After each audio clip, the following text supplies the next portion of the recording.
राष्ट्रप्रवाह news channel में आप सभी का स्वागत है। मैं मनन व्यास और आज की देखते हैं ताजा खबर। संभाजीनगर में आज हुए प्रहार जनशक्ति पार्टी के आक्रोश सभा में विधायक बच्चू कडू ने अपनी मांगों को पूरा करने के लिए सरकार को डेडलाइन बढ़ाते हुए 5 सितंबर तक का समय दिया है। 5 सितंबर तक मांगे पूरी नहीं होने पर 22 सितंबर को मुंबई के शिवाजी पार्क पर मोर्चे की घोषणा की। तुमच्या या गोष्टीला बच्चू कडूचा मानाचा मुद्रा आणि लढाई आता सुरू झाली, लढाई अब शुरू हो गई है और सितंबर में ये लड़ाई को एंड करना है, नहीं तो सरकार को एंड करेंगे। आता याच्या नंतर मुंबईला चलायची तयारी आहे का? पक्का? सरकारनं जर आज 4 वाजेपर्यंत कुठलाही सूचना दिली नाही, 5 सप्टेंबरला पुन्हा एक चर्चा करून, आज आम्ही पाहतोय आमचे मोबाईल वगैरे सगळे बंद होते। आजचा दिवस आपण सरकारला दिला होता, पण 5 सप्टेंबर अखेरचा दिवस आणि 22 सप्टेंबर शिवाजी पार्क, सगळ्याची तयारी आहे। हे लढाई कष्टकऱ्यांची आहे, एका जातीच्या झेंड्याची नाही। हिरवा भगवा निळा नाही, तर जो जो हिरवा भगवा निळा पकडते त्या सर्व जातीतल्या धर्मातल्या लोकांची ही लड़ाई है। कोई एक समाज और एक धर्म की बात नहीं कर रहे हम इस देश के विषमता की बात कर रहे हैं। एक तरफ 2.5 लाख लेने वाला कलेक्टर हमारा काम नहीं करता और दूसरी तरफ मजदूर को 200 रुपए पर मजूरी नहीं मिलती, इस विषमता की लड़ाई लड़ने चाह रहे हैं।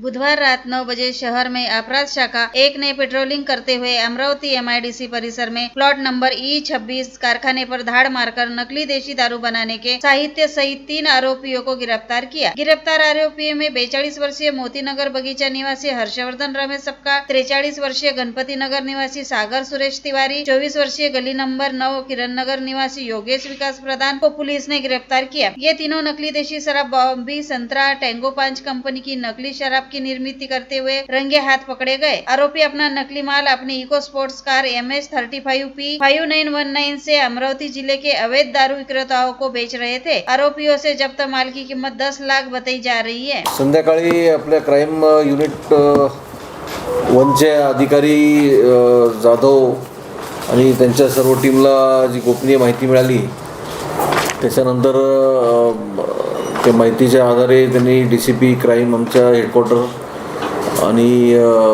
बाकी अधिकारी DCP झोन 2 आणि सर्वांच्या सूचनानंतर त्यांनी त्या ठिकाणी रेड केली।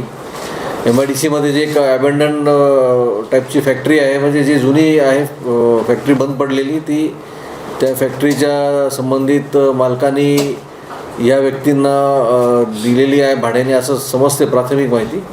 या ठिकाणी यांनी जे आता आरोपी अटक केलेले आहेत काल घटनास्थळावर, या लोकांनी तिथे डुप्लिकेट हे देशी दारूचं बॉटलिंग युनिट आणि पॅकिंग युनिट सुरू केलं होतं। तर त्याच्यामध्ये जी प्राथमिक माहिती FIR नुसार जी आता आपण आपल्यासमोर आलेली आहे कालच्या घटनास्थळी,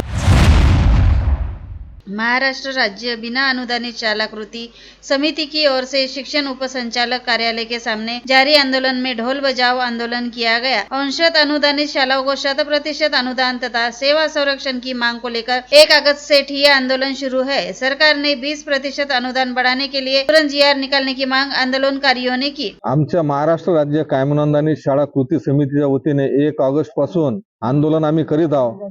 या झोपलेल्या सरकारला जाग करण्याचं काम आम्ही करीत आहोत आणि अनेक शाळा आहेत की जे त्रुटीत आहे, जे 20% आहे, 40% आहे, 60% आहे, त्यांना वाढीव अनुदान टप्पा जाहीर झाला होता, परंतु त्याचा GR हा निघालेला नाही। तर तो GR काढण्यासाठी आम्ही सरकारकडे वारंवार आंदोलन करीत आहोत, दंडवत आंदोलन करीत आहोत। ढोलबजाव आंदोलन या ठिकाणी अमरावती या ठिकाणी सुरू आहे। संत गाडगेबाबा अमरावती युनिव्हर्सिटी डॉक्टर पंजाबराव देशमुख विभागीय अर्थव्यवस्था अध्ययन व नियम केंद्र तथा विदर्भ अर्थशास्त्र परिषद के संयुक्त तत्वाधान में विदर्भ के प्रादेशिक असंतुलन स्वरूप आवाहन तथा उपाय इस विषय पर चर्चा सत्र का आयोजन किया गया था। चर्चा सत्र में ज्येष्ठ अर्थतज्ञ डॉक्टर श्रीनिवास खांदेवाले, दैनिक लोकसत्ता के विशेष प्रतिनिधि Mohan Atalkar, doctor Prashant Haramkar, doctor RB Bhandavalkar, doctor Suresh Jagtap इनका सहभाग रहा। महाराष्ट्र प्रदेश कांग्रेस सेवा दल की ओर से 9 अगस्त क्रांति दिवस के अवसर पर शहीदों को श्रद्धांजलि दी गई। राज्य सेवा दल के सचिव अभिनंदन पेंडारी ने क्रांति दिवस के अवसर पर कार्यक्रम का आयोजन किया था। कार्यक्रम के ज्येष्ठ कांग्रेस नेता पुरुषोत्तम जी मुंदड़ा, दीपक हुंडीकर, महेंद्र देशमुख, मनीष पावड़े, विनोद गुड़दे, अजय गंदे, गणेश भोरे, प्रोफेसर राधेश्याम यादव, अरुण बनारसे, रघुनाथ निमगांवकर, नंदेश अंबाड़कर, सचिन ढगे उपस्थित थे। इस अवसर पर कस्तूरबा उद्यान में वृक्षारोपण किया गया। जिला कारागृह में कैदी ने खुद की शिक्षा माफी का बनावट आदेश तैयार करने का धक्कादायक मामला प्रकाश में आया है। जेल अधिकारी उमेश गुंडरे की शिकायत पर फैजलपुरा पुलिस ने मध्यवर्ती कारागृह के बाबू सुहास बरहाटे तथा कैदी शिवचंद प्राण बंसोड़ इन दोनों के खिलाफ अपराध दर्ज किया है। दरियापुर पुलिस स्टेशन अंतर्गत महिला की शिकायत पर पुलिस ने बडनेरा के 32 वर्षीय काशिफ अब्दुल्ला रशीद सहित अन्य तीनों पर दहेज के लिए प्रताड़ना का मामला दर्ज किया। फिरियादी महिला के अनुसार उसके पति ने मानसिक तकलीफ देते हुए प्लॉट के लिए 5 लाख रुपए लाने की मांग करते हुए मारपीट की तथा तलाक की धमकी दी। दरियापुर पुलिस ने आरोपी के खिलाफ मामला दर्ज किया। 9 अगस्त क्रांति दिन के अवसर पर आयोजित कार्यक्रम में महात्मा गांधी, शहीद भगत सिंह, राजगुरु सुखदेव तथा डॉक्टर बाबा साहेब आम्बेडकर की प्रतिमाओं को हारार्पण कर अभिवादन किया गया। भारत जोड़ो नफरत छोड़ो, संविधान लोकशाही जिंदाबाद घोषणा दी गई। इस अवसर पर डॉक्टर प्रकाश मानेकर, प्राध्यापक अरुण मंगळे, प्राध्यापक संजय चोपड़े, प्राध्यापक संदीप तड़स, प्राध्यापक शरद पुसतकर, प्रफुल्ल कुकड़े, मनोज भड़के, गोविंद जाजू, घनश्याम वर्मा, शिरीन खान, हर्षा सगने, आशीष देशमुख, धर्मेंद्र भंडारकर आदि उपस्थित थे।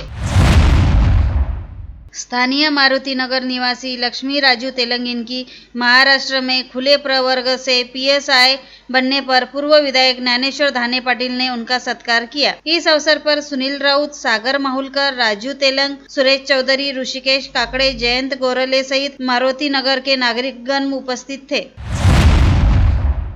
उत्कर्ष स्मॉल फाइनेंस बैंक चांदूर बाजार में कार्यरत वसूली अधिकारी से 1,25,265 रुपए की बैग काजड़ी से माधान गारम के बीच स्थित कैनल के पास मोटरसाइकिल पर आए अज्ञात ने छीनकर भाग गया। फरियादी 24 वर्षीय आकाश राजेश हुडे की शिकायत पर चांदूर बाजार पुलिस ने अज्ञात के खिलाफ अपराध दर्ज किया। और लेटेस्ट न्यूज़ देखने के लिए राष्ट्रप्रभा चैनल को लाइक और सब्सक्राइब कीजिए।